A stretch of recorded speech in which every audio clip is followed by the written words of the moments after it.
Morning ka, that's good. Ito na yung breakfast namin dito sa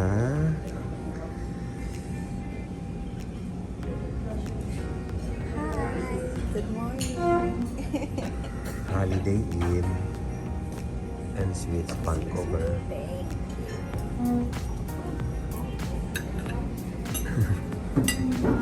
Legit yung kape, oh. Refill na yan, pangalawa. That is so good. Morning mga ka-that's good. Mag-out na tayo dito sa ano na nga to? Dito sa anong hotel na nga to? Holiday Inn. Walang yan, hindi ko na maalala dahil hindi ito yung ine-expect kong Holiday Inn. Kasi lagi kami sa Holiday Inn. Kumbaga customer. Ang ine-expect ko dahil Canada siya, Vancouver pa. Mas higher yung standard niya tsaka yung ganda niya dun sa hindi ko alam kasi ang nasubukan na namin Holiday Inn sa Hong Kong. Tapos sa Singapore. Kahit nga sa Pilipinas iba yung Holiday Inn dun Dito naman parang inisip ko tuloy parang dating hotel ito na parang tinake over lang nila. Ganun yung iniisip ko. Kumbaga hindi sila yung pero kahit na sana pero 'di ba? Sila na nagma-manage Holiday Inn na kasi unang-una. Ito lang mga review ko dito sa Holiday Inn. Hindi naman ako nagrereklamo. Maganda naman siya, mataas lang yung standard ko.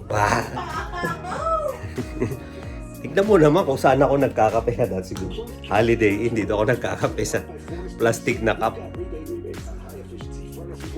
Bakit ka mo? Ano yung cup nila Hindi na hugasan nga, that's good. Yung mga cup nila, dalawa, binaliktad lang, hindi na hugasan. Tapos, yung CR nila, madumi yung bowl. Hindi siya ganun kalinis, tignan nyo. Wag nyo nang tignan. Baka hindi kayo makakain. Tapos, walang toothbrush, walang toothpaste. Pero meron silang shampoo, may conditioner. Meron silang pantanggal ng makeup. May mga towel sila, may sabon. Meron silang hair dryer, may plancha dito. May mga sampal. Walang laundry bag. Yung rep nila, ayun, mga baon namin, ano yan? May itlog na pula. Itlog na pula, tsaka kamatis. Mga Pilipino talaga. May baong itlog na pula, tsaka kamatis. Iuwi natin yan. Tapos, yung carpet nila siguro halatang buwan nang hindi nalinisan. Ayan siguro. Kita nyo naman, di ba? Ayan. Tapos, yung mga gilid that's good. Medyo, alam nyo na, ayan. Alam nyo na, cleaner ako, di ba? Lilinis ako Pag ako naglinis nito that's good, hindi ganyan. Deep cleaning yan araw-araw. Tapos, ang binok namin that's good, isang double. Isang double na bed. Anong nangyari that's good? Dalawang single. Dalawang bed Yan ang nangyari. Dalawang bed Tapos that's good. Yung remote control, ang hina ng baterya kailangan lumapit ka sa TV para mapindot mo. That's good. Yung view naman, hindi ako mareklamo sa view ng hotel basta nakikita ko yung kalsada okay na sa akin kasi meron akong hindi ko alam paano ba tawag doon. Pag masikip yung pagpaderya nakikita ko, hindi ako makahinga. Yan, tapos oo, ganun. Ano? Claustrophobic daw. Kasi sa Hong Kong na naalala ko, nagpapalipat kami sa hotel, nagpapalipat kami sa yung nakikita yung highway, yung kalsada Tapos, that's good, yung internet. Ang bagal nung internet, that's good. Ang bagal nung internet nila. Kasi 'di ba expect ko Canada dahil Canada. Kasi sa Pilipinas pa lang, 'di ba? Sabi nga nila no, lakas daw ng internet ng ibang bansa. Kaya na-expect ko rito, yung internet malakas talaga. Kaso kagabi, sinubukan kong mag-edit ng video natin, tapos din-download ko. Wala ka, that's good, magdamag na. Hindi pa naka 1/4. Pero doon kasi sa bahay, mabilis ang internet doon kasi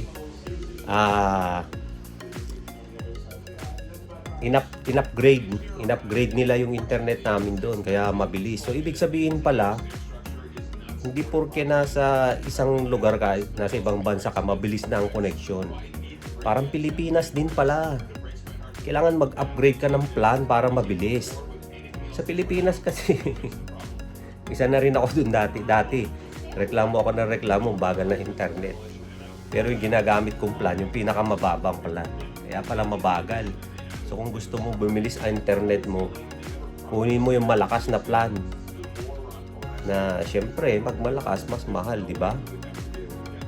Oh, pero kung yung tig-GGS 10 ang gamit mo, tapos nag-expect ka na mabilis. Mabagal talaga. Eto nga, Vancouver na. Mabagal. Hindi. Nag-enjoy naman. Okay naman yung stay. Maganda. Ang maganda rito, that's good, yung bed. Oo, kakaiba yung bed nila.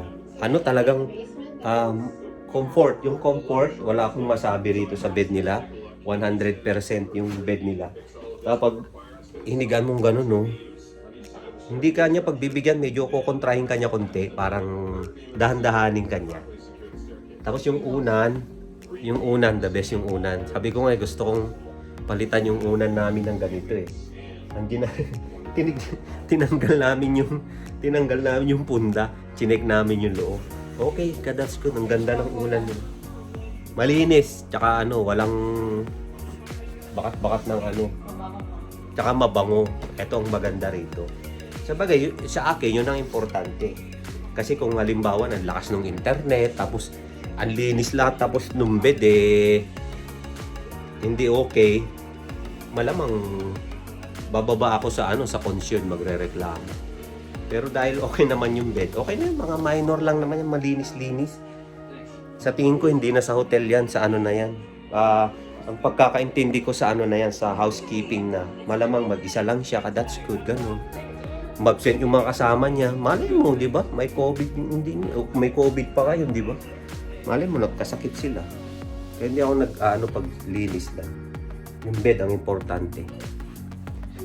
Yung that's good. Yung aircon, okay yung aircon, that's good. The best yung aircon. Kung gusto mong i-heat, ganun mo lang. Tapos temperature, bilis lang. Init dito sa loob. Tsaka yung ambience, yung pakiramdam dito sa loob, masarap, maganda. Hindi siya nakakatakot. Parang, alam mo yun, may nasubukan na kasi akong hotel. Kaming hotel sa Hong Kong. Kasi ibang sa ibang pinupuntahan namin. Pagpasok mo pa lang, takot na takot ka na. Dito hindi. Tsaka yung location, the best ang location. Yun ang pinaka-importante pa rito na location, the best. Kasi nasa downtown ka. Yung banda dyan, yung likuran dyan, Chinatown na yan. Tapos, 8 minutes walk, nasa Jollibee ka na. Pero mga 10 minutes walk, nandiyan ka na sa Canada Place. Tapos, accessible sa mga restaurant na magaganda. Mga Chinese restaurant kung mahilig ka. Pero overall, that's good. From 1 being the lowest and 10 being the highest. Siguro, re-rate ko pa rin itong Holiday Inn itong Holiday Inn Hotel and Suites. Holiday Inn Hotel and Suites, Vancouver Downtown. Kasi may mga iba pang Holiday Inn dito eh. Siguro mga 7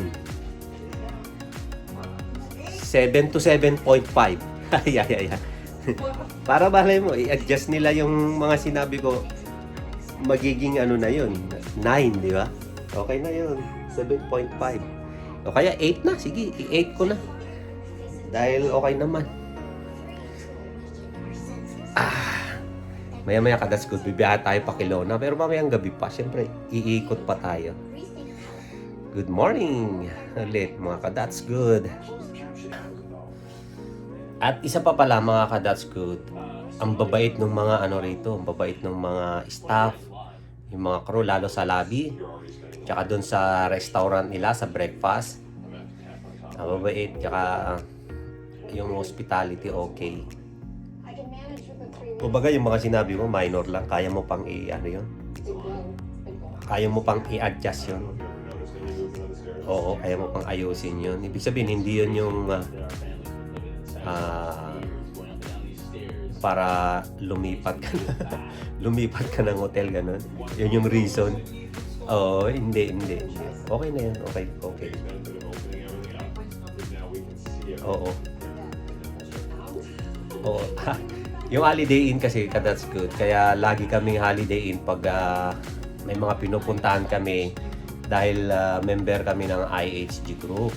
Ibig sabihin, may points kami tuwing nagche-check-in kami sa kahit saang Holiday Inn sa buong mundo. Tapos, may mga email sila na ino-offer minsan na kung gusto mong magbiyahe, gusto mong mag-hotel, may mga discount sila. Ganyan. Pag member ka naman ng holiday, may 10% discount ka, that's good. Pag depende sa panahon hindi sa offer, depende rin sa offer. O ayan, kaya abang-abang lang ng offer, ganyan. Morning ka, that's good. Walking tayo. Ganito yung masarap gawin sa Vancouver. O kaya yung mga city na pinupuntahan namin. Mag-walking. Ayan Kalapati Naalala ko sa Cambodia ganito rin yung una kong ginawa Pagka-check-in sa hotel, nag-walking agad ako dun sa Cambodia. Sa Siem Reap, ganda ng mga iba rin ang ganda doon. Hong Kong, ganun din. Singapore. Ganda rito sa Vancouver, mga ka-that's good. Lalakad tayo sa Howe Street. 840. Ito yung UBC. Doon sa Kelowna, ang tawag sa UBC doon, UBCO, kasi University of British Columbia o Kanagan. Ito naman, UBC lang. Siguro, tingin ko ito yung pinaka-main niya. University of British Columbia. Yan punta tayo dyan mga that's good. Lakad-lakarin natin.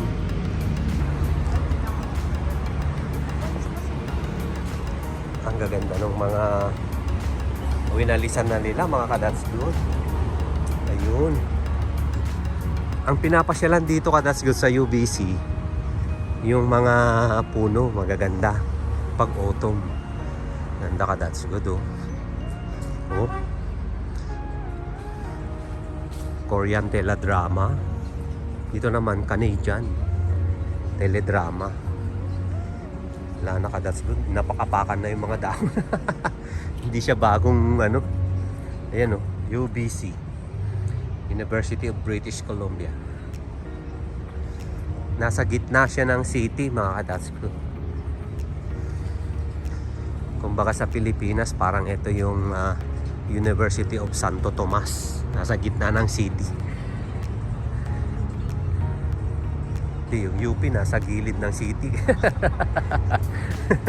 Di ba mga ka-that's good?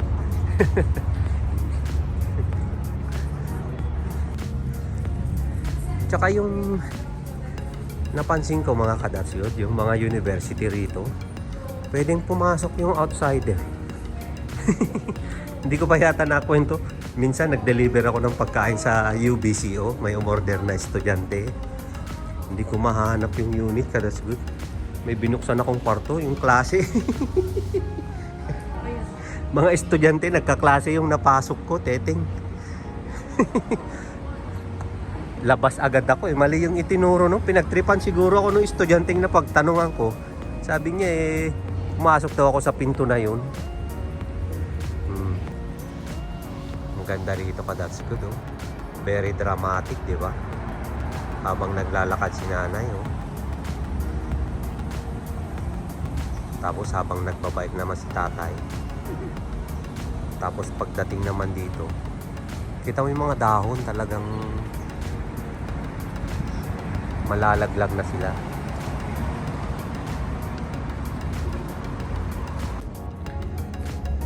Ang ganda ng mga nalalaglag ka, that's good oh. Red na red oh. Oh.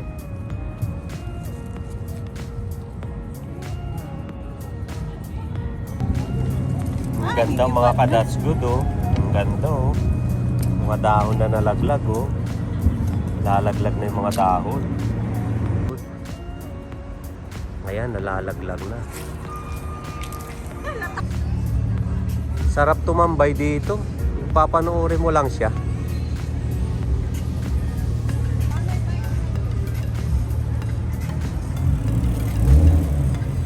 Delivery yun ah, that's good ah. DoorDash yun ah. De-deliver siya, bike. Ito ka, that's good yung malungkot na nangyari dito noon. Yung mga bata na namatay.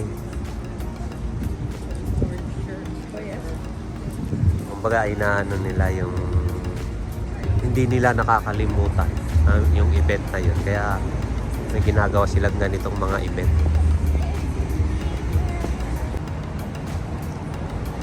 Dito tayo ka, that's good, sa Vancouver Art Gallery. Art rental oh, ka, that's good oh. Ibig sabihin, pwedeng rentahan. Pwedeng rentahan yung art. Vancouver Art Gallery. Tingnan mo yung pader nila, talagang legit na ano to. Granite to, marble. Granite ka, that's good. Pero ang galing ng pagkagawa ng pader oh. Talagang granite oh. Lupit ka, that's good oh. Say hi to the camera. Galing. Ayan, okay. Ito yung Hotel Vancouver. Ang sikat na Hotel Vancouver by Fairmont. Fairmont na pala siya. Ito yung art gallery.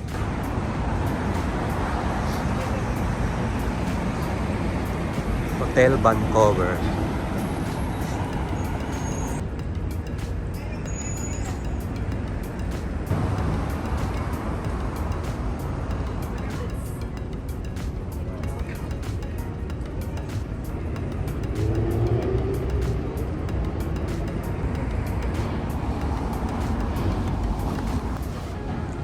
Kagandahan ako rito sa Hotel Vancouver, mga kadatskit. Parang Hotel Transylvania, ganun. Ganda yun. Ano na pala siya? Fairmont. Minsan nga, subukan ko nga rito. Hotel Vancouver. Mukhang ano siya. May mga gargoyle sa taas oh. Ayun. Mga gargoyle sa taas. May nagbabantay, nakatingin sa atin oh. Oh. Pati doon sa gilid, doon sa kabila. Oh. Ayun, may agila naman. Ang ganda ng mga yun oh. Ganda ng mga design, very ano siya, intricate ba tawag. Ayun oh, tama yun. Ulo ng ano, gargoyle. Ayan oh, yung mga gargoyle talaga. Ganda. Pag mga ganyang architecture, mga lalo pag mga luma ka na. Ang sarap lang pinapanood.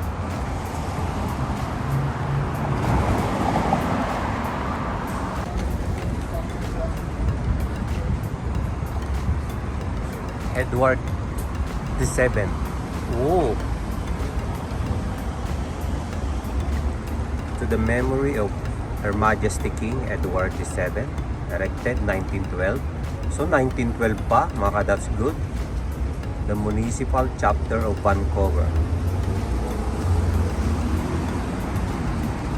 Tagal na pala yan na naitayo. Ang ganda talaga rito, mga that's good. Doon yung pupuntahan natin. Nagpas na ba tayo? Ang ganda, that's good. Sino kaya itong mga layon dito? May pangalan to. Hindi ko lang sure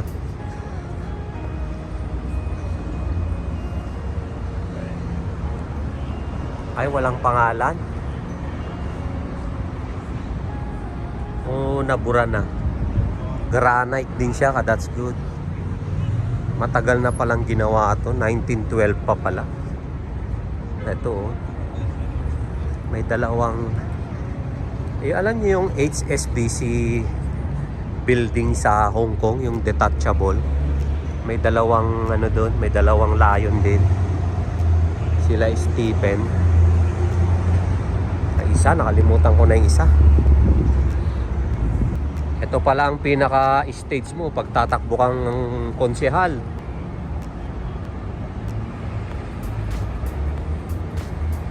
Shakti Hepe ditoy. Ito ang view pag nandito ka sa that's good, sa hagdan niya, stairs niya. Microsoft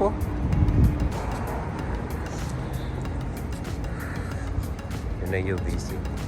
Punta tayo yan that's good sa CF CF Center. Kasi may tayo. Yung binili natin damit kahapon, hindi natanggal yung ang tawag doon, yung bilog doon sa nilalagay sa damit para sa alarm. Ito yung mga food stall, food truck. Ginagawa to para sa mga estudyante. Pero pwede rin bumili kahit hindi estudyante. National Bank? Ano? National Bank.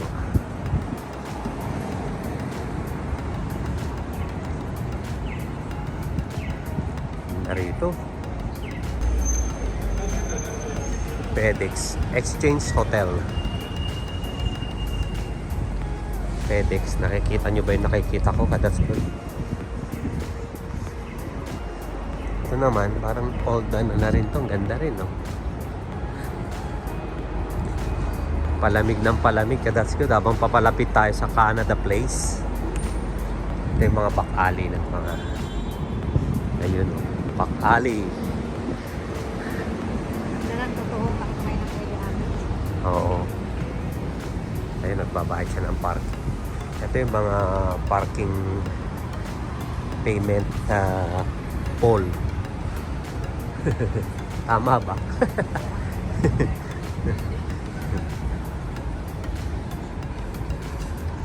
Sarap lang maglakad-lakad kasi sobrang lamig. Sakit sa mukha.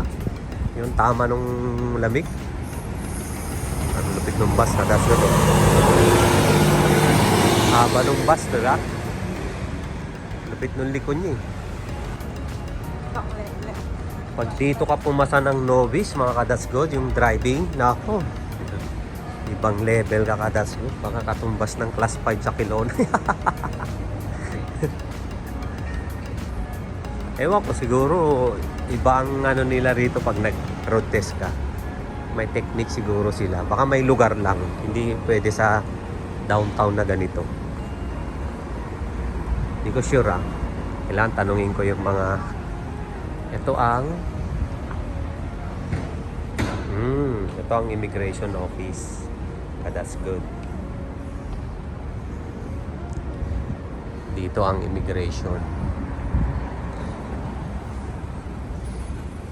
Pag may mga transaction ka tungkol sa mga visa siguro, dyan siguro.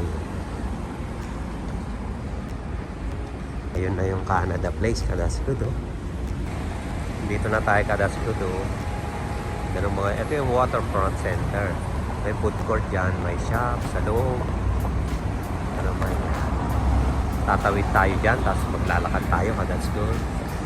Ayun o.